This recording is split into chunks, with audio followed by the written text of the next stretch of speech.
తాకట్లో ఉన్న మీ బంగారాన్ని విడిపించి ఆ రోజు ఆన్లైన్ రేటుకి కొంటాం. Sharma gold company. నమస్తే, వెల్కమ్ టు సుమన్ టీవీ. నేను మీ యాంకర్ సరి. మార్చ్ నెలలో ద్వాదశ రాశుల వారికి ఎలా ఉండబోతుంది, వారు ఎలాంటి పరిహారాలు చేసుకోవాలి, వీటి గురించి ఇన్ డీటెయిల్గా మనతో చెప్పడానికి వేదిక్ ఆస్ట్రాలజర్ ఉమా గారు ఉన్నారు. వారిని అడిగి తెలుసుకుందాం.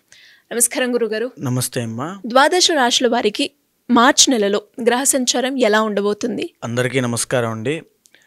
ఈ మార్చి నెల అంటే ఈ మాసంలో చాలా మార్పులు జరగబోతున్నాయి. ఎందుకు అంటే ఈ నెల ఆఖరిలో, ఈ మాసం చివరిలో శని యొక్క ట్రాన్సిట్ జరగడం వల్ల కొంతమందికి ఏలినాటి శని లేదా శని దోషములు పోతున్నాయి, కొంతమందికి శని దోషాలు పట్టబోతున్నాయి ఈ మాసం చివరిలో. అదేవిధంగా ఇదే మాసం చివరిలో 28, 29, 30వ తారీఖుల్లో షష్టగ్రహ కూటమైనటువంటిది ఏర్పడబోతోంది. దానివల్ల ద్వాదశ రాశులకి 12 రాశుల మీద కూడా ఈ యొక్క ప్రభావం అనేది తీవ్రంగా పడబోతోంది. ఐదర్ పాజిటివ్ అయినా నెగిటివ్ అయినా ఖచ్చితంగా పడుతుంది. దాని గురించి డిస్కస్ చేసుకోవాలి అండ్ దాని గురించి తగిన జాగ్రత్తలు కూడా చెప్పాలి. అదేవిధంగా ఈ మాసంలో రవి యొక్క ట్రాన్సిట్ కూడా మార్చి 15వ తారీఖు తర్వాత జరగబోతోంది. మార్చి 15వ తారీఖు వరకు కుంభంలో సంచరిస్తున్న రవిగ్రహ సంచారము 15 తర్వాత మీనంలోకి ఎంటర్ అవ్వబోతున్నారు. కాబట్టి దానివల్ల కూడా కొంత మార్పులు అనేవి ఉద్యోగ రీత్యా, పదవి యోగాల రీత్యా ప్రతి రాశికి కొన్ని మార్పులు జరగబోతున్నాయి. అయితే ఈ మాసము గ్రహ సంచారము చూస్తే వృషభంలో గురుగ్రహ బృహస్పతి సంచారము, మిథునంలో కుజగ్రహ సంచారము, కన్యలో కేతుగ్రహ సంచారము, కుంభంలో రవి శనుల యొక్క కంజంక్షను. రవి మార్చి 15 వరకు మాత్రమే కంజంక్షన్లో ఉంటారు, ఆ తర్వాత మీనంలోకి వెళ్ళిపోతారు. మీనంలో చంద్ర, శుక్ర, రాహు, బుధుల యొక్క సంచారం నడుస్తోంది. మకర రాశి వారికి మార్చి నెలలో విద్యాపరంగా, ఉద్యోగపరంగా, సంతానపరంగా, వివాహపరంగా ఎలా ఉండబోతుంది? వారు ఎలాంటి పరిహారాలు చేసుకోవాలి గురుగారు? మకర రాశి వాళ్ళకి ఈ మాసంలో, మార్చి మాసంలో అండ్ ఈ ఫాల్గుణ మాసంలో 5 గ్రహాలు అద్భుతంగా యోగిస్తున్నాయి, 4 గ్రహాలు యోగిస్తున్నాయి. మార్చి 15 తర్వాత రవి కలిపి మొత్తము 5 గ్రహాలు యోగించేటట్టుగా అద్భుతమైన ఫలితాలు వీళ్ళకి మకర రాశి వాళ్ళకి ఉంటాయి. ముఖ్యంగా వీళ్ళు చూసుకుంటే కనుక 2వ స్థానంలో రవిగ్రహ సంచారము ధన నష్టాన్ని కలగజేసేటువంటి ఫలితాలు ఇవ్వబోతోంది. ఆర్థిక విషయాల్లో చాలా జాగ్రత్తగా అడుగులు వేయండి. ఏదైనా కొత్త బిజినెస్లు కానీ, వ్యాపారములు కానీ, ఉమ్మడి వ్యాపారములు కానీ ఏవైనా ప్రారంభించాలనుకుంటే ఇప్పుడు చేయొద్దు. ఒక 15 రోజులు ఆగి మార్చి 15వ తారీఖు తర్వాత ఖచ్చితంగా చేసుకోండి. అక్కడి నుంచి అద్భుతంగా ఉంటుంది. ఏ పని పట్టుకున్నా 2వ స్థానంలో రవి కాబట్టి అందులో ఆటంకాలు వచ్చే అవకాశాలు ఉన్నాయి. మార్చి 15వ తారీఖు తర్వాత 3వ స్థానంలోకి రవి వెళ్ళిన తరువాత అక్కడి నుంచి రవి బలము అంది, అక్కడి నుంచి మీరు పట్టుకున్న ప్రతి పని కార్యాజయము, కార్యసిద్ధి కలిగే అవకాశాలు ఉంటాయి. సో 15 రోజుల పాటు అగ్రెసివ్గా ఎలాంటి పనులు పెట్టుకోవద్దు. ఇక 2వ స్థానంలోనే శనీశ్వర సంచారం కూడా నడుస్తోంది, రవి శనులు కలిపి.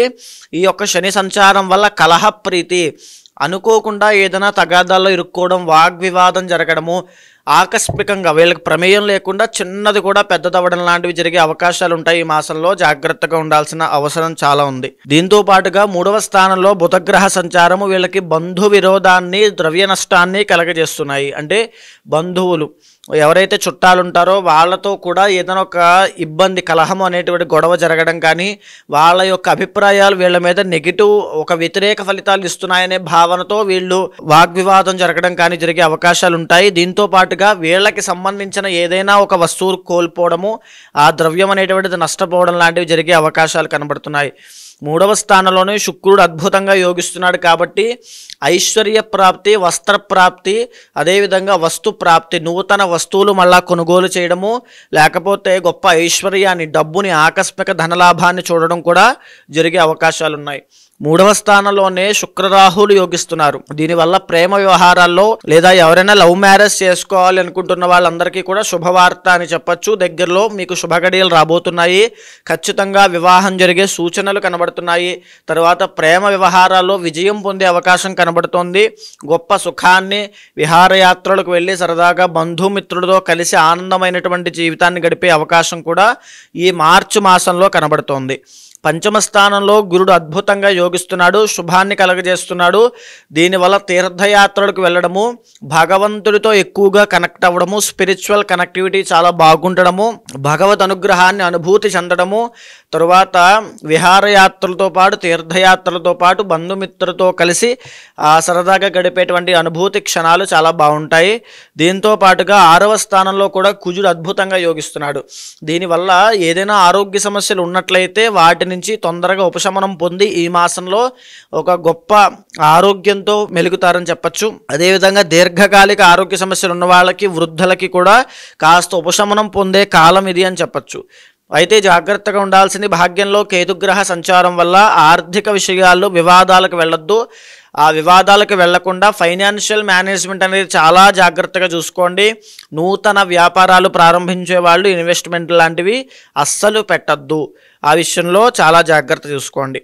అయితే ఇక ఈ యొక్క మకర రాశి వాళ్ళకి రాబోయేటువంటి రోజుల్లో ఈ మాసం చివరిలో షష్టగ్రహ కూటమి పట్టడం వల్ల ఆ షష్టగ్రహ కూటమి వీళ్ళకి 3వ స్థానము మకర కుంభ మీనము 3వ స్థానంలో పట్టడం వల్ల వీళ్ళకి అద్భుతమైన రాజయోగం అని మార్చి 30 తర్వాత నుంచి పట్టొచ్చు.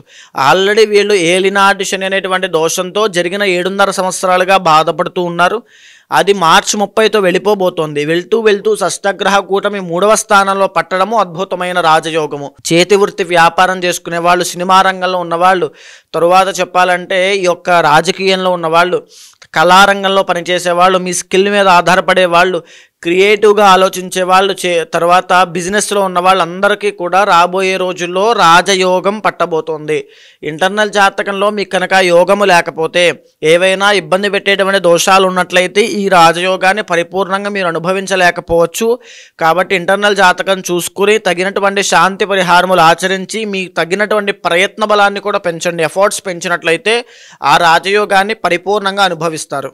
ఎలాంటి పరిహారాలు చేసుకోవాలి గురుగారు? మకర రాశి వాళ్ళకి ప్రస్తుతము ఎలాంటి పరిహారములు ప్రత్యేకించి అవసరం లేదు. ఇప్పుడు ఇంటర్నల్ జాతకం చూసుకోండి, ఏవైనా దోషాలు ఉంటే దానికి తగినట్టుగా మీరు చేసుకోండి. జాతకరీత్యా ఎవరికైనా ఎలాంటి సమస్యలు ఎదుర్కొన్నప్పటికీ దానికి తగ్గట్టుగా పరిష్కారాలు చేసుకోవాలి అంటే ఏ విధంగా మిమ్మల్ని అప్రోచ్ అయ్యే ఛాన్స్ ఉందంటారు గురుగారు? తప్పకుండా అమ్మా.